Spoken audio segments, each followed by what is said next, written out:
Hello guys, welcome back to my YouTube channel. It's me Akanksha and I'm back with a new video.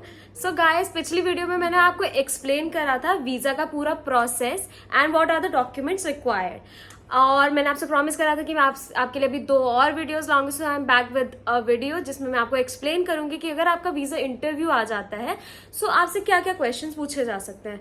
और guys trust me, बहुत basic question होते हैं, जैसे कि मैंने भी वीजा इंटरव्यू दिया है, सो आई नो दैट। बहुत ही बेसिक क्वेश्चंस होते हैं। मैं आपको एक एक करके सारे क्वेश्चंस एक्सप्लेन करूंगी। आप वीडियो में बने रहिए। गाइज एक बार मैं आपको प्रोसेस एक्सप्लेन कर देती हूँ। आप पहले तो UKVI की वेबसाइट पे जाके वीजा के लिए अप्लाई करेंगे, फिर आपको एक अपॉइंटमेंट डेट मिलेगी कि इस दिन आपका बायोमेट्रिक है। उस दिन आप VFS ऑफिस जाके अपना बायोमेट्रिक करवा के वापस आ जाएंगे। फिर आपको बीच में कोई मेल आ सकता है कि आपका जो वीजा प्रोसेसिंग है वो स्ट्रेट फॉरवर्ड नहीं है, तो इस मेल को हम कहते हैं not straightforward mail, NSF mail.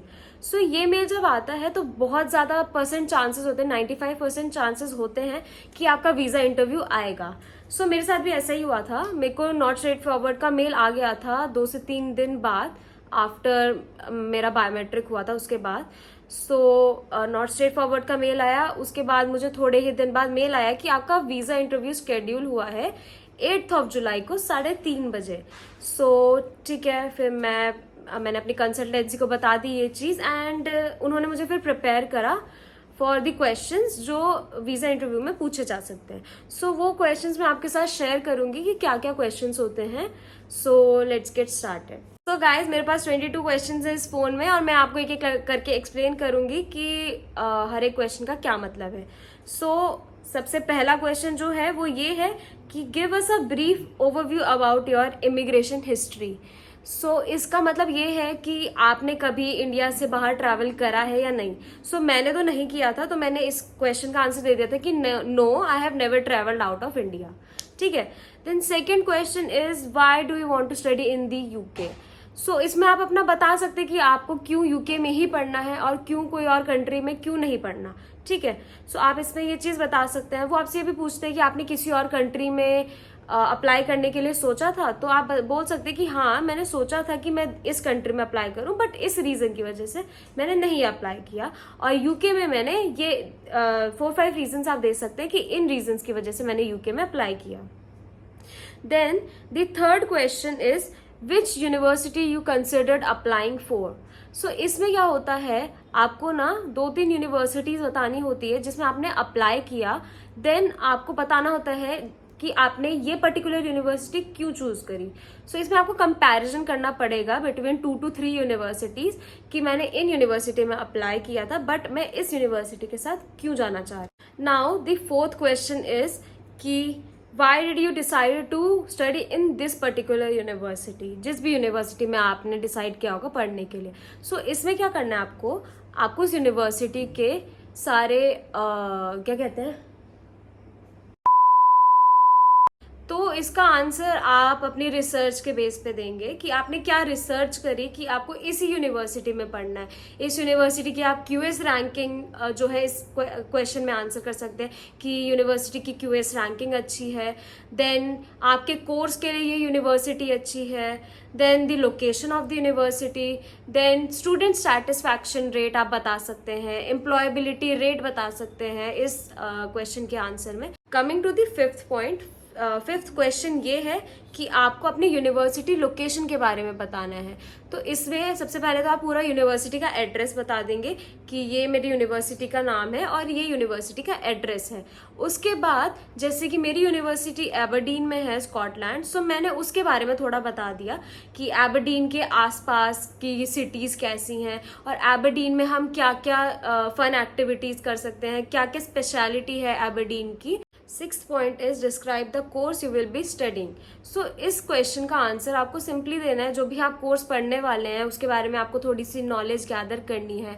आपको कोर्स मॉड्यूल्स देखने हैं, सारे मॉड्यूल्स आपको याद करने हैं कि क्या क्या मॉड्यूल का नाम है और उसमें थोड़ा थोड़ा आपको पढ़ना है कि इस मॉड्यूल में क्या पढ़ाया जाएगा। आप ये सारी चीजें पढ़ेंगे, देन आप इस क्वेश्चन का आंसर वो दे सकते हैं कि आप इस कोर्स के साथ क्यों जाना चाहते हैं।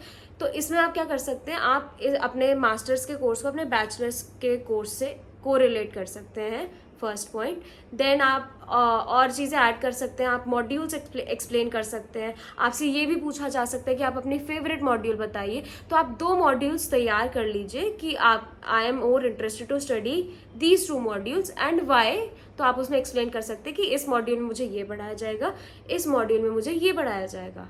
सो इस क्वेश्चन का आंसर ये आप ऐसे फ्रेम कर सकते हैं। Now the 7th question is how will this course is related to your past studies and how will this course help you to gain your future career goals.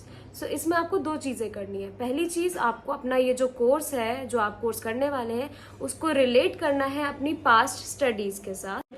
Past के course से relate करने के बाद आपको इसमें अपने future career goals बताने हैं कि ये कोर्स करने के बाद आपके पास क्या क्या जॉब अपॉर्चुनिटीज़ होंगी। Then the next question is similar कि ये कोर्स करने के बाद आप क्या क्या जॉब्स जो हैं उनको टारगेट कर पाएंगे। तो इसमें आपको सिंपली बताना है कि ठीक है, मेरा जो मास्टर्स डिग्री है इसके बाद मैं ये जॉब मार्केट्स टारगेट कर पाऊंगी। The next question is how do you intend to travel to the place of study. So इसका सिंपल मीनिंग ये है कि आपकी यूनिवर्सिटी तक ट्रैवल करने के लिए आप स्टे कहाँ करने वाले हैं। मतलब इसमें आपसे ये पूछा जा रहा है कि आप अकोमोडेशन कहाँ पे सर्च कर रहे हैं। तो आपको बता देना है, अगर आप यूनिवर्सिटी अकोमोडेशन के साथ जाना चाहते हैं तो आप वो बता देंगे कि मैं इस अकोमोडेशन को टारगेट कर रहा हूँ, और अगर आप प्राइवेट अकोमोडेशन टारगेट कर रहे हैं तो आप वो बता दीजिए। इसके बाद आपको एक और क्वेश्चन ये आ सकता है कि आपने अकोमोडेशन ऑलरेडी बुक कर ली है या नहीं। सो आपको I will give you this suggestion कि आपको मना करना है कि नहीं, मैंने कोई अकोमोडेशन बुक नहीं करी है अभी तक। जैसे ही मेरा वीजा रिसीव हो जाता है then I will book for an accommodation. क्योंकि अगर आप बोलेंगे कि हाँ मैंने अकोमोडेशन बुक कर ली है, देन वो आपको काउंटर क्वेश्चन कर सकते हैं कि आपका वीजा तो अभी तक आया नहीं है, तो आपने अकोमोडेशन कैसे बुक कर ली, आपको कैसे पता कि आपका वीजा आ जाएगा। So that is a bit tricky. So आप सिंपली मना कर दीजिए कि नहीं, मैंने अभी कोई अकोमोडेशन बुक नहीं करी है। Once I receive my visa I will book an accommodation. Then the next question that they can ask is to confirm कि आपकी पहले कोई स्टडी इनकम्प्लीट रह रहा है या नहीं। सो आप सिंपली बता दीजिए। The next question that they can ask is you have taken which English exam. So आप सिंपली इसमें आंसर कर सकते हैं। जैसे आपने IELTS एग्जाम अगर दिया है सो आप वो आंसर कर सकते हैं। अगर आपने TOEFL दिया है तो आप वो आंसर कर सकते हैं। अगर आपने PTE दिया है तो आप वो आंसर कर सकते हैं। और उसमें आपको अपना स्कोर बताना है। जैसे मेरा IELTS का था तो मेरा ओवरऑल बैंड था 7 and not less than 6। The next question is are you currently employed. So इसका आपको आंसर करना है। जैसे मैं करेंटली एम्प्लॉयड थी उस टाइम पे, so I answer yes I am currently employed. अपनी कंपनी का नाम बताना है, एड्रेस बताना है और अपना वर्क रोल बताना है। ठीक है, simple. Then the next question is can you confirm how much your course cost. So इसमें आपको अपने पूरे कोर्स की फ़ी बतानी है। अगर आपको स्कॉलरशिप लगी है तो फिर आपको वो बताना है। फिर उसमें से डिडक्ट करके आपको पूरा अमाउंट बताना है कि ठीक है, now I will have to pay this amount. The next question is similar to the previous question. Next question है how much fund is required for maintenance. So इसमें आपको आंसर करना है जो मैंने आपको पूरा बताया, अपनी फीस मिला के और अपने लिविंग एक्सपेंसेस मिला के जितने भी फंड्स आपको अपने बैंक अकाउंट में चाहिए वो आपको इसमें पहले तो बताने हैं। देन आपको एक एक करके एक्सप्लेन करना है कि मेरे बैंक अकाउंट में इतने फंड्स ऑलरेडी अवेलेबल हैं। ठीक है। Then the next question is who will be paying for your living support and tuition fee. So इसका ज़्यादातर आंसर यही होता है कि my father will be paying. तो मैंने भी यही आंसर करा क्योंकि मेरे पापा ही पे कर रहे हैं मेरे ट्यूशन फी और लिविंग एक्सपेंसेस। सो आपका जैसे भी है आप वो चीज़ एक्सप्लेन कर सकते हैं। Then the next question is do you intend to work part time. So इसका आपको बहुत ही सोच समझ के आंसर देना है। इसमें आप ये बोलेंगे कि यूके गवर्नमेंट मुझे अपॉर्चुनिटी देती है 20 hours per week part time job करने की, बट अब आपको इसमें अपना थोड़ा आंसर डिप्लोमेटिक वे में देना है कि मुझे अपॉर्चुनिटी दी है यूके गवर्नमेंट ने, बट मैं अपने पढ़ाई की तरफ ज़्यादा फोकस करना चाहती हूँ। सो अगर इन केस पढ़ाई के बाद मुझे थोड़ा टाइम मिलता है, so for networking I might look out for jobs. So इस तरीके से आपको आंसर फ्रेम करना है इस क्वेश्चन का। Then the next question is what have you planned to do once you finish this course. So इसका आंसर आप ऐसे दे सकते हैं कि once I finish this course I will move back to my home country and use the knowledge जो मुझे UK में मिली है to build my career in my home country. क्योंकि गाइज अगर आप बोलेंगे ना कि I want to settle in the UK and I want to make my career here, grow here, so वो आपसे ना फिर बहुत सारे काउंटर क्वेश्चंस करेंगे कि आप यहीं क्यों करना चाहते हैं जो आप अपनी होम कंट्री में क्यों नहीं। सो इससे ना बहुत नेगेटिव इम्पैक्ट पड़ता है इंटरव्यू पे। सो आपको बहुत सोच समझ के आंसर जो हैं वो फ्रेम करने पड़ेंगे। The next question is will anyone be accompanying you to the UK. So इसका आप आंसर दे देंगे, अगर आपके साथ कोई आ रहा है तो आप बोल देंगे येस, अगर कोई नहीं आ रहा है तो आप बोल देंगे no. Then the next question is do you have any family और friends in the UK.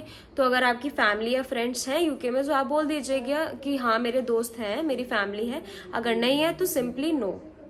Then the next question is from where you will be getting your visa application from. So आपको इसका simple answer करना है through UKVI, because आपने पूरा process जो है UKVI की वेबसाइट से जाके वीज़ा के लिए बुक करा था। सो इसका आंसर होगा UKVI। Guys that was all from my side for this video. Now अब मैं एक और वीडियो लाऊंगी जो मेरा वीज़ा इंटरव्यू हुआ था, मुझसे क्या क्या क्वेश्चंस पूछे गए थे वो मैं आपको उसमें एक्सप्लेन करूंगी। Till then stay tuned, bye.